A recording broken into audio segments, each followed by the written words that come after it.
บายดีท่านผู้ชมที่เคารพข้าพเจ้าสมสนุกวลาค่าลักขอต้อนรับเข้าสู่การรายงานสภาพอากาศประจำวันที่ 13 สิงหาคม 2018 จากห้องข่าวกรมอุตุนิยมและอุทกศาสตร์ในระยะ1-2 วันต่อหน้านี้ยังจะมีฝนตกในระดับคออยู่ในแต่ละภาคและตกปานกลางหาตกหนักเพราะมีลมพัดแรงอยู่บางท้องถิ่นแขวงภาคกลางและภาคใต้สาเหตุที่จะเฮ็ดให้เกิดมีฝนตกหนักและลมแรงนั้นพวกเขามาติดตามน้ำกันเลยโดยเริ่มจากแผนที่อากาศผิวพื้นพายุเบอร์บินกาหัวที่16ได้เพิ่มกำลังแรงขึ้นเคลื่อนเข้ามาใกล้ทางด้านตะวันออกของเกาะไหหนานประเทศเวียดนามสมทบกับมรสุมตะวันตกเฉียงใต้พัดปกคลุมเป็นส่วนใหญ่ซึ่งลักษณะเช่นนี้จะเห็นให้มีฝนตกในระดับคออยู่ในแต่ละภาค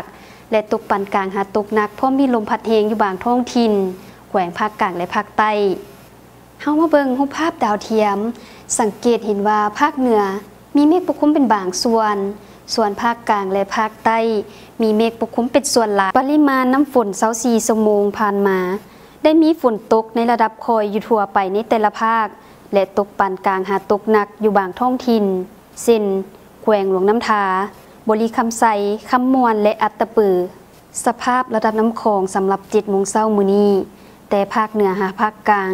ระดับน้ำเมนได้เพิ่มขึ้นส่วนภาคใต้นครไกรสอนภูมิหารและนครปากสี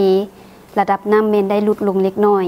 พวกเขามาติดตามสภาพอากาศในแต่ละภาคแต่เวลา7 โมงแลงของมื้อนี้หา7 โมงแลงของมื้ออื่นโดยเริ่มจากภาคเหนือด้านตะวันออกจะมีฝนตกฟ้าห้องฟ้าเหลื่อมในระดับคออยู่ทั่วไปอุณหภูมิในระหว่าง19-28 องศาภาคเหนือด้านตะวันตกยังจะมีฝนตกในระดับคอยเกือบทั่วไปและตกปานกลางเพราะมีลมพัดแรงอยู่บางท้องถิ่นแขวงบ่อแก้วอุดมไซและชัยบุรีอุณหภูมิในระหว่าง23-28 องศาสำหรับนครหลวงเวียงจันทร์จะมีฝนตกฟ้าห้องฟ้าเหลื่อมในระดับคอยทั่วไปและตกปานกลางอยู่บางบริเวณอุณหภูมิในระหว่าง24-31 องศาภาคกลางจะมีฝนตกในระดับคอยทั่วไปและตกปานกลางหาตกหนักอยู่บางท้องถิ่นแขวงบริคำไซคำมวนและสวรรณเขตตื่มอีกพร้อมจะมีลมพัดแรงอยู่บางท้องถิ่นอุณหภูมิในระหว่าง23-30 องศาสำหรับแขวงไชยสมบูรณ์จะมีฝนตกในระดับคอยอยู่ทั่วไปอุณหภูมิในระหว่าง18-21 องศาภาคใต้จะมีฝนตกในระดับคอยเป็นบริเวณกว้างและตกปานกลางหาตกหนักเพราะมีลมพัดแรงอยู่บางท้องถิ่น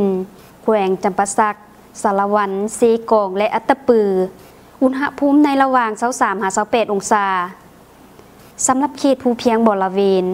ยังจะมีฝนตกในระดับคอยหาปานกลางเพราะมีลมพัดแรงอยู่บางบริเวณอุณหภูมิในระหว่าง12-19 องศาพยากรณ์ระดับน้ำคลองสำหรับวันที่14 สิงหาคม 2018นครหลวงพะบาง12 เมตร 46นครหลวงเวียงจันทร์8 เมตร 33ปากสัน11 เมตร 86ท่าแขก12 เมตร 23นครไกรสอนภูมิวิหาร9 เมตร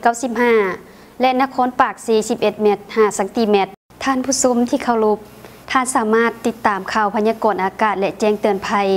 จากกรมอุตุนิยมและอุทกศาสตร์ได้โดยเข้าไปเบิ่งผ่านทาง Facebook YouTube ทางการกระทรวงทรัพยากรธรรมชาติและสิ่งแวดล้อมท่านสามารถติดตามข่าวพยากรณ์อากาศและแจ้งเตือนภัยจากกรมอุตุนิยมและอุทกศาสตร์ได้ตื่มอีกในมื้ออื่นสำหรับมื้อนี้ข้าพเจ้าขอลาไปก่อนสบายดี